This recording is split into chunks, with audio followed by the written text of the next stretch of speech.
Good morning, everybody. Welcome to the podcast. It is Tuesday morning. It's episode 329. Today, we have got an interesting subject to talk to you about. It's very, I say this all the time, but hopefully it should be a quick episode. It's deathbed thinking.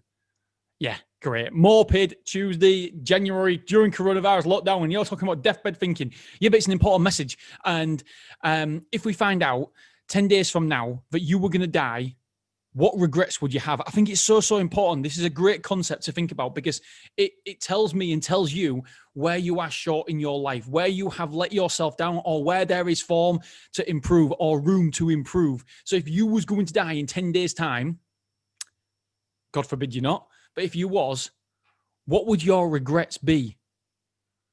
And I did this to myself. My regrets would be that I took things too seriously. And I know you're thinking, what? You took things too seriously? But I do, because it's okay me being jovial and happy and but that's the external. Sometimes in my head, like last night, I couldn't sleep.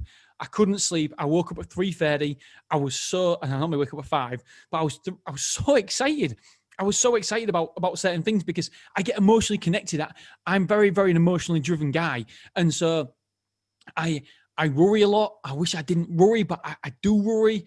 And you never see it on the outside, but on the inside, I worry all the time. And I can see Zach, my son, Zach, you're starting to be a worrier as well. And if there's one gift I can give you, it would be don't worry. And so that is one thing that I would certainly, I would look at life as more of a game and enjoy it more. And I know that I enjoy probably life more than most people and do believe life's a game, but it's just something that I would personally look at and said, do you know what? I wish I wouldn't have taken certain things too seriously. The highs are never as high as you believe they are, and the lows are definitely, I can promise you, after having some massive lows in business and personally as well. Bloody hell, I had a fiance find out she was cheating on me, and then I went on holidays to get over it, kind of thing. Came back home, she'd nicked all my stuff. It'd gone. Everything had gone. I literally had a washing basket and a peg. I don't know why she left me a peg.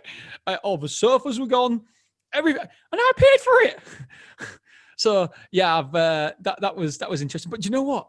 And by the way, she may well see this, and she's a lovely girl as well. We're friends, and no animosity whatsoever, because I wish her the best. It was the relationship went on for too long, basically.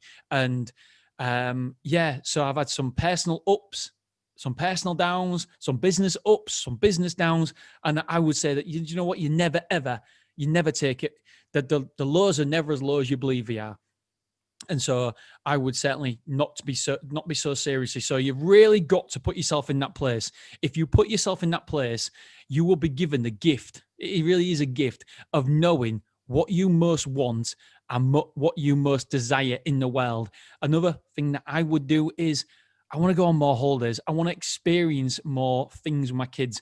I'm one of these guys who every day I look back on my phone, and for some reason my phone gives me a memory for me and get loads of photos. I love looking back at these memories. I love it, the experiences. And more often than not, when I look back at certain things, it's either days out with my kids and the wife or holidays that we go on. I love the holidays, the experiences, the journeys, the travel that we do.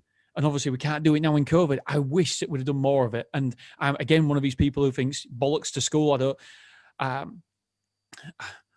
I don't think it served me very well. It only serves a certain percentage of a population. I think the school system is broken, and I do think school serves a purpose for social skills, but not academically. And so I'm one of these people who don't really care how much time we take off from school for holidays and experiences, because for me, if I can give my kids an experience, a holiday, then that's going to be much more than they'll ever learn in them 2 weeks at school. Next year, I want to take them to Australia, travel around Australia for 1 or maybe even 2 months. And so I'm going to take them out of school because I think it's a better experience than school. However, I might have a fight with my wife about this, because she's not quite on my way of thinking on this sort of thing. So we're going to have to have a chat. And when I say chat, she can just tell me what I think. Right. So I urge you, I'm getting away from a message. I said it was going to be a short message. I urge you to think about if you was going to die in 10 days, if you was given the gift of not the gift, if you was given the gift of this sort of thinking, not actually dying in 10 days time, but if you was actually, if you can put yourself in that position of dying in 10 days time or passing away, this is called deathbed thinking. It's something that coaches do all over the world. And I urge you that if you knew you only had 10 days left, what would you regret?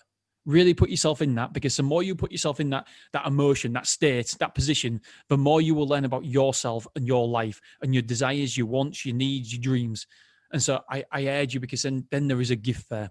There is a gift in this way of thinking. Obviously, it is morbid, don't like thinking about this sort of things too often, but if you get something out at the end of it, then it's worth it if you progress your life. And so what have you been missing out on? What do you wish you'd have done more of? And then start living, start doing that, because life is short, my friends. Okay, tomorrow we're talking about don't leave crumbs. All right, I'll see you soon. Bye-bye.